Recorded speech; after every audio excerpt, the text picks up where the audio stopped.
জীবনে চারটা কাজ জরুরি মনে রাখবেন। ১ ৫ ওয়াক্ত সালাত, ২ হালাল রুজি, ৩ কোরআন তেলাওয়াত, ৪ আড্ডা পিটা চিরজীবনের জন্য হারাম। দোকানে বসে আধা ঘন্টা ১ ঘন্টা বসে থাকা একবারে নেককারজনক, নোংরা, ইতর শ্রেণীর মানুষের কাজ। তারা থার্ড পার্সন মানুষ, যার বুদ্ধি বিবেক কাজ করে না, তাদের এটা কাজ।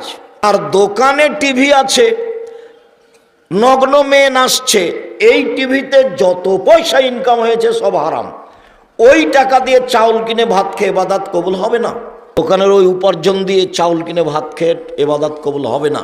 আর ওখানে আপনি বসে থাকেন ঘন্টার ঘন্টা, কেমনে চলে এটা? নিজেকে মানুষ মনে করবেন, পশু প্রাণী মনে করেন কেন? গরু ছাগল মনে করবেন কেন? সম্মানিত দিনী ভাই বোন, বলছিলাম সালাত এমন একটা ইবাদত যাতে ছাড় নেই। অজু করে সালাত আদায় করতে হয়, তো পানি নেই, তায়াম্মুম করে সালাত আদায় করেন।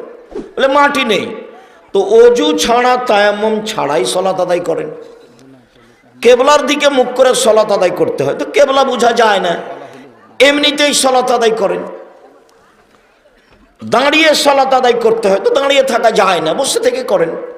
বসে থাকা যায় না, তো শুয়ে থেকে করেন। পরিষ্কার কাপড় পরে সালাত আদায় করতে হবে, পরিষ্কার কাপড় নেই, যেই কাপড়ে পেশাব পায়খানা হাইজের রক্ত লেগে আছে সেটাতেই পড়েন। কারণবশত কোনো কাপড়ই নেই, তো উলঙ্গ অবস্থাতেই পড়েন। এই দেখেন সালাত কেমন জিনিস। এতক্ষণ পর্যন্ত ছাড় বুঝতে পারলেন? ছাড় বলে কোনো জিনিস নাই। অবাক ইবাদত, একেবারেই ভিন্ন ধরনের ইবাদত। ও যদি থাকে বাকি ইবাদত আছে, ও যদি না থাকে তাহলে বাকি ইবাদত বাতিল। এর পরেও সলাতের নেকি যত ভারী, ভালো চাল চলনের নেকি তার চেয়ে হাজারো গুণ বেশি ভারী। কি দিয়ে বুঝায় আপনাকে আমি ভালো চাল চলন কি জিনিস? আপনি অপেক্ষা করেন, এক খেয়ালে চেয়ে থাকবেন, আমি আপনাকে ভালো চাল চলনের উপরে বেশ কিছু হাদিস শোনাবো। তাতে আপনার কাছে স্পষ্ট হয়ে যাবে যে জিন্দেগিতে আর কখনো মানুষকে অপমান করা, খাটো করা, গালি দেওয়া, নিন্দা করা, দলীয় দাপট দেখানো, জেল হাজতে দেওয়া, মারা, খুন করা আর কোনো দিন আপনার ভিতরে সাথ জাগবে না, যদি আপনি মানুষ হন।